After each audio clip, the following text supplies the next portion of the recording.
श्री चैतन्य मनोभीष्टम स्थापितं येन भूतले श्यम रूपा कदा मह्यं ददाति श्यम पदान्तिकम् वन्देऽहं श्रीगुरो श्रीयुतपदकमलं श्रीगुणवैष्णवांश्च श्रीरूपं साग्रजातं सैगं रघुनाथं तं सजीवं साद्वैतं सावधूतं परिजनसहितं कृष्णचैतन्यदेवं श्रीराधाकृष्णपादान् सैगं ललिता श्रीविशाखान्वितांश्च हे कृष्ण करुणा सिंधु दीनबंधु जगतपते गोपेश गोप्यकांत श्री राधा कांत नमोस्तुते तब कांचन गौरांगी श्री राधा वृंदावनेश्वरी वर्षभानु सुते देवी प्रणमामि हरि प्रिय वाञ्छाकल्पतरुभ्यश्च कृपा सिंधु एव च पतितानां पावनेभ्यो वैष्णवेभ्यो नमो नमः। हरे कृष्ण। तो आप सब भक्तों का धन्यवाद हम करते हैं और परम भगवान से आप सब भक्तों के मंगल की प्रार्थना।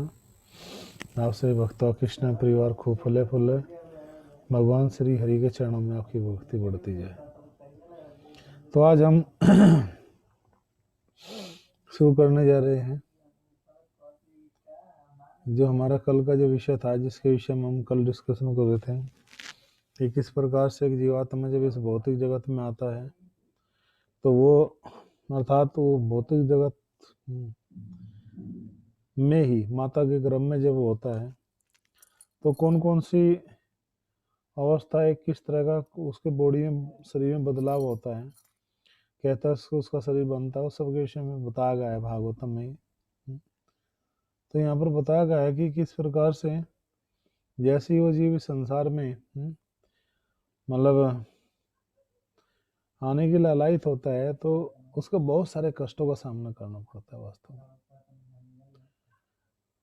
मृत्यु का तो कष्ट है ही संसार में, लेकिन मृत्यु के साथ में कुछ ऐसी व्याधियां है, कुछ ऐसी बीमारियां हैं जिसको हम जो है किसी भी भौतिक उपाय के द्वारा, किसी भौतिक प्रयास के द्वारा, कोई भी संसार में भौतिक डॉक्टर जो है, फिजिकल साइंस का जो भी, मेडिकल साइंस का जो भी डॉक्टर है, वो उस बीमारी को दूर नहीं कर सकता। और कौन कौन सी बीमारी है? वो है जन्म की बीमारी। जन्म के समय कितना भयानक कष्ट होता है, जिसका भी हम आगे धीरे धीरे वर्णन करते जा रहे हैं। 9 महीने तक वो बालक की अवस्था होती है, इन अवस्थाओं से वो गुजरता है जिनकी हम बात कर रहे हैं, अभी आपके सामने वर्णन कर रहे हैं। फिर मृत्यु का कष्ट है, कितना भयानक है, जितने 40,000 बिच्छू एक साथ डंक मारे, इतना भयानक कष्ट होता है जीव को। कभी कभी तो जीव जो है क्या हो जाता है, उसका मतलब मूर्छित हो जाता है, वो अनकॉन्शियसनेस हो जाता है, अचेत हो जाता है जीव। इतना भयानक कष्ट इस संसार में उसको देखने को मिलता है। उसके बाद में जो है जरा, जरा यानी कि बुढ़ापे का कष्ट। इस संसार में बुढ़ापा भी एक बड़ा भयानक रोग है जिसका कोई इलाज नहीं कर सकता। बहुत सारे लोग सोचते हैं, साइंटिस्ट लोग मूर्ख बनाते रहते हैं, कहते रहते हैं कि हम व्यक्ति को जवान कर देंगे, उसको बूढ़ा नहीं होने देंगे कभी भी। लेकिन ये केवल और केवल मूर्खता वाली बात है। जो मूर्ख है, समझदार लोग नहीं है, ऐसे लोगों के झांसे में आ सकते हैं, लेकिन वास्तव में बुद्धिमानी नहीं है। बुद्धिमानी क्या है कि ये शरीर आज है तो कल इसको नष्ट होना है, आज बना है तो कल बिगड़ेगा। जो है न हन्यते हन्य माने शरीर है। भगवत गीता में भगवान कहते हैं कि अर्जुन, इस शरीर का तो नाश हो सकता है, लेकिन न हन्यता माना, वो आत्मा है, उसका कभी भी हत्या नहीं हो सकती, उसका कभी विनाश नहीं हो सकता। तो वास्तव में आत्मा है क्या, तो उसकी एक यात्रा यहाँ पर वर्णन किया जा रहा है। तो बुढ़ापे का कष्ट हुआ, पूरा शरीर जो आंखें देखना बंद कर देती है, कान सुनना बंद कर देती है, जो है मुख से बोल नहीं पाता, सही से वो देख नहीं पाता, उसकी आँख जो है, जो पूरा जो शरीर है वो कब से भर जाता है, सही रूप में श्वास नहीं ले पाता।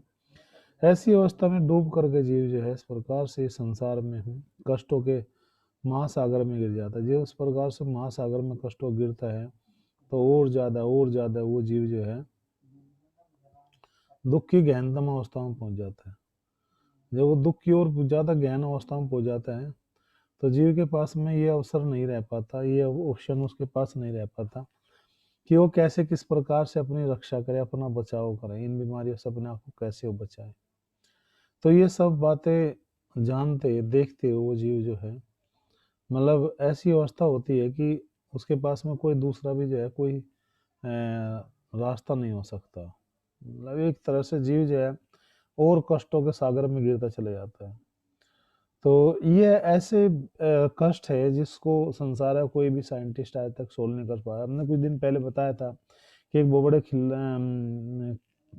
इतिहास में जो है जिनका नाम था माइकल जैक्सन। तो माइकल जैक्सन ने बहुत सारे उपाय किए थे, बहुत सारे जो है डॉक्टरों को इकट्ठे किया था, अपने मेडिकल के लोग, खाने के लिए पूरी टीम थी, उसका जो भोजन था उसको जांच करने के लिए, क्या पीना था, क्या पहनना था, किस आप वो कभी भी हाथ ऐसे नहीं मिलाता था, बल्कि ग्लाउज रखता था हमेशा। ग्लाउज रख करके वो हाथों को मिलाता था। तो इस तरह से बड़े ही वो कष्ट की स्थिति में होने के पश्चात भी जीव जो है प्रयास करता है, सोचता है कि मैं कैसे और सुखी रह सकूं। लेकिन क्या हुआ, उसने पूरा अपना, डॉक्टर ने उनको एडवाइस दी थी, सलाह दी थी, सलाह क्या दी थी, एक तरह से मूर्ख बनाया था उनको। बहुत सारे पैसे लेकर के कहा था कि हम जो है, आप 2 साल से पहले नहीं मर सकते, आप इस तरह 2 साल की आपकी लिमिट होगी, अगर आप इन चीज़ों का, ग्लाउज मास्क इन चीज़ों का यूज करोगे तो आप। लेकिन क्या हुआ, रात्रि में ही उनको जो है, एक दिन जो है सब कुछ ठीक होते ही रात्रि में डॉक्टर ने चेक किया, 10 बजे सब कुछ ठीक था, pulse beats, heart beats, everything was okay, सब कुछ ठीक थी। लेकिन रात के 12 बजते ही जो है हार्ट बीट्स एकदम से बढ़ गई, उनकी इंक्रीज होगी। डॉक्टर को बुलागा, देखागा, चेक कियागा, हॉस्पिटल ले जाएगा। जाते ही हॉस्पिटल में डॉक्टर ने डिक्लेयर घोषित कर दिया कि अब ये नहीं रहा, इज नो मोर, नो मोर। था है, कब था में बदल जाए, वर्तमान का पास्ट में बदल जाए, उसको कहा नहीं जा सकता। ये दुनिया हमने फानी देखी, यहाँ हर चीज आनी जानी देखी है। जो जाके न आए, जो जाके न आए वो जवानी देखी, और जो आके न कभी जाए वो बुढ़ापा देखा।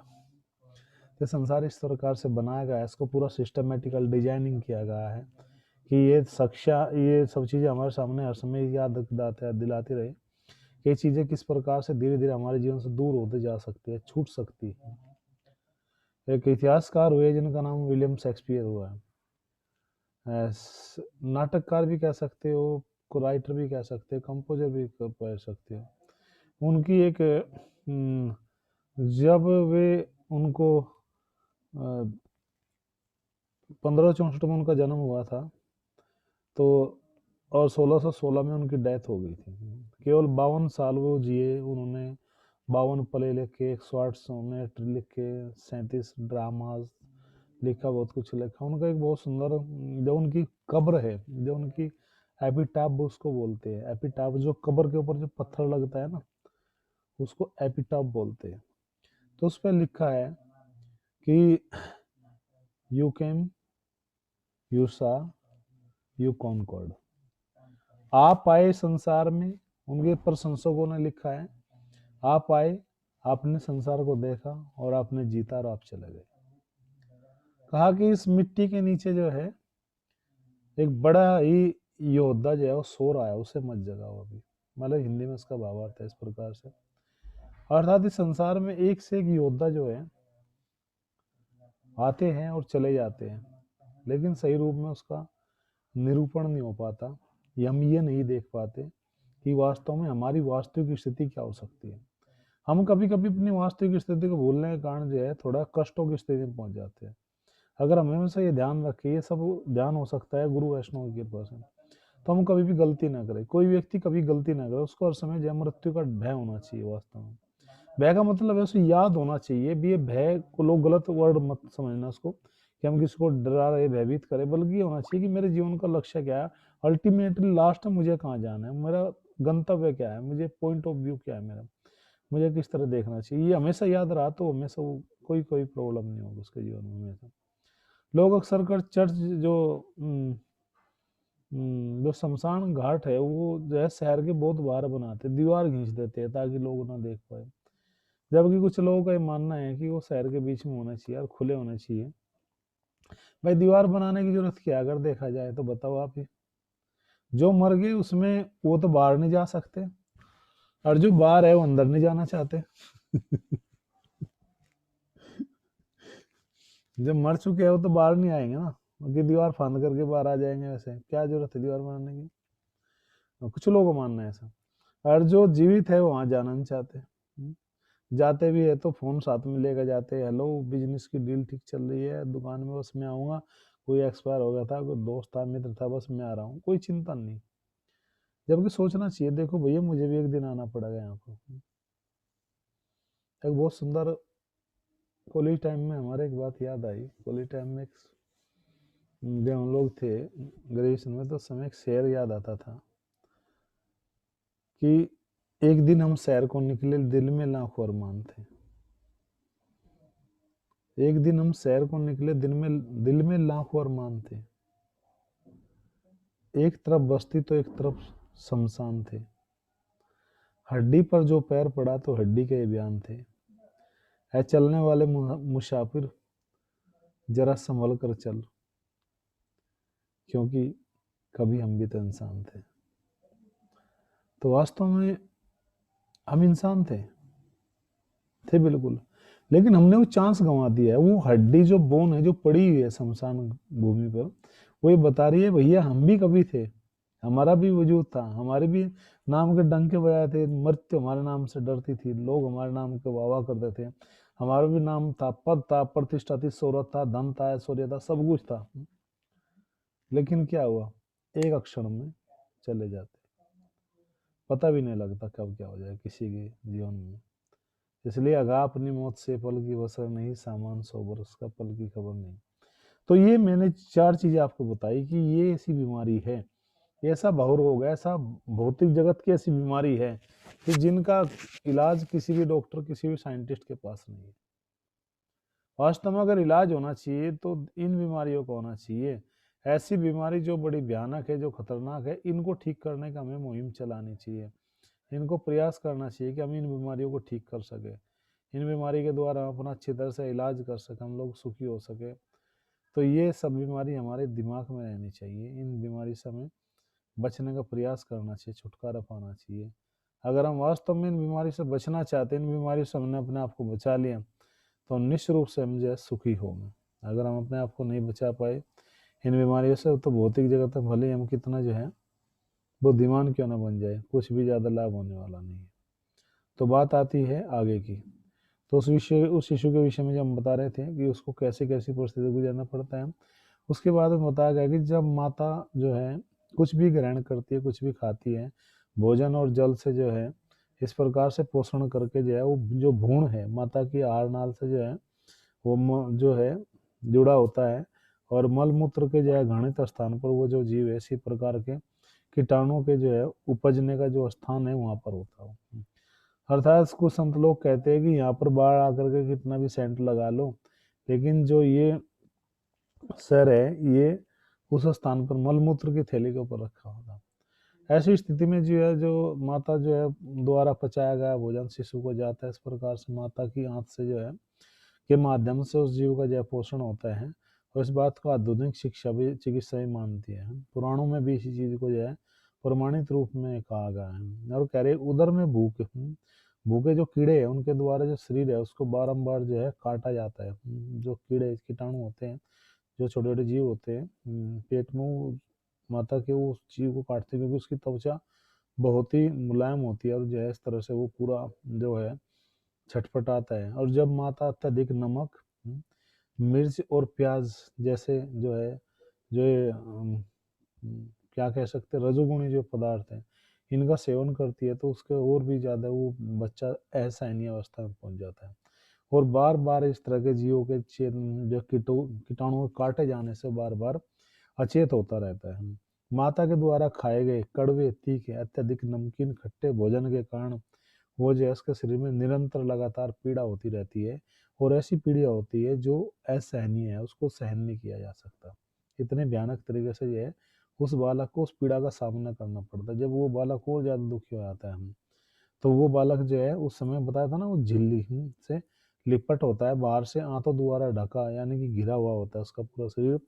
और शिशु के उदर में एक और माता के जो है जो शिशु है वो उदर में, पेट में एक तरफ जो है पड़ा रहता है, उसका सिर जो है उसके पेट की ओर मुड़ा रहता है, यानी कि बिल्कुल ऐसे स्कर होता है, बिल्कुल जो है ऐसा होता है उस समय, जो बिल्कुल वो शरीर जो है कि वो मुड़ा हुआ रहता है, और इस प्रकार से कमर गर्दन धनुषाकार में, धनुष के जैसे से मुड़ा रहता है पूरा शरीर, उसका उल्टी अवस्था में होता है।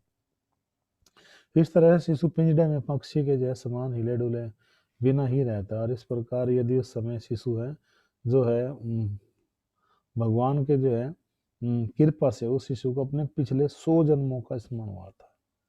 जब इतनी भयानक स्थिति में होता है, वो अपने आप को बचाने में ऐसा ही होता है, तो उस बालक को जो है अपने पिछले 100 जन्मों की याद आ जाती है।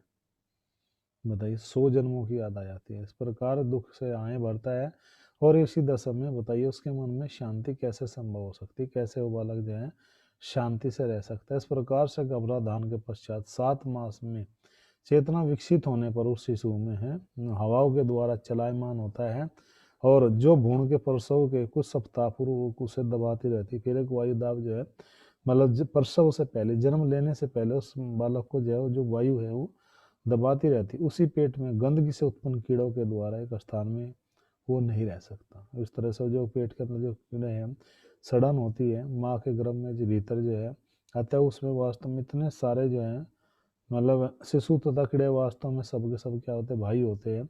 हम मनुष्य के भारतीय स्थापित करने के लिए उत्सुक रहते हैं, किंतु हमें कीड़ों को भी अपना मानना चाहिए। अगर कोई कहता है हम इस संसार में मित्र दोस्ती बनाना चाहते हैं, तो कीड़े कितना भयानक कष्ट देते हैं, कहते हैं वो भी भाई होते हैं उस समय, माता गर्भ में वो भी काटते हैं, लेकिन उनको हम सहन नहीं कर पाते। ऐसी स्थिति में, इस भयभीत अवस्था में हम भौतिक अवयवों के 7 आवरणों से जो है बंधा हुआ है वो जीव जो है हाथ जोड़कर भगवान से जो है बहुत दर्द भाव से ये प्रार्थना करता है, और कहता है कि मैंने अपने पूर्व जन्मों के कर्मों के कारण इस स्थिति में मैं आ गया हूँ। हे प्रभु जो है मुझे जो है बाहर निकालो, बाहर निकालो प्रभु। जीवन में छाया घोर अंधेरा है, कि मेरे जीवन में बहुत अंधेरा है, मैं बहुत कष्टों की स्थिति में हूँ प्रभु, मुझे बाहर निकाल कर कीजिए, अपनी भक्ति प्रदान कीजिए, मेरे ऊपर कृपा कीजिए। जीव कहता है कि भगवान के चरणों कमलों के शरण ग्रहण करता हूँ, आपको प्रणाम प्रणाम करता हूँ, जो विभिन्न स्वरूप में हे प्रभु आप प्रकट होते हैं, भूतल पर इस तरह घूमते रहते हैं, इस जगत में जो है सबको निर्भर रह सकता है, और जो है आप जो है इतने सुंदर कार्यों को जो है संपादित करते हो।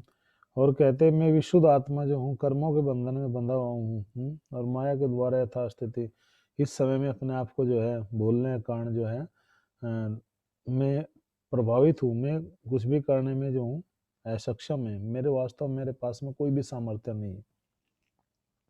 ऐसी असमर्थ स्थिति में ही आप मेरी रक्षा कर सकते हो, क्योंकि मैंने आपको पुकारा है, आप परम भगवान है, आप दया के सागर है, करुणा के सागर है। ये सब चीजें उसको जब 100 जन्मों की पूरी याद आ जाती है, 100 जन्मों में उसने क्या क्या किया था, कैसे कैसे लोगों के बीच में रहा था, किन किन लोगों के बीच में, किस देश परिवार घर समाज, हम तो यहाँ एक परिवार को लेकर के, कुछ लोगों को लेकर के पूरे जीवन चिंतित रहते, सोचते हैं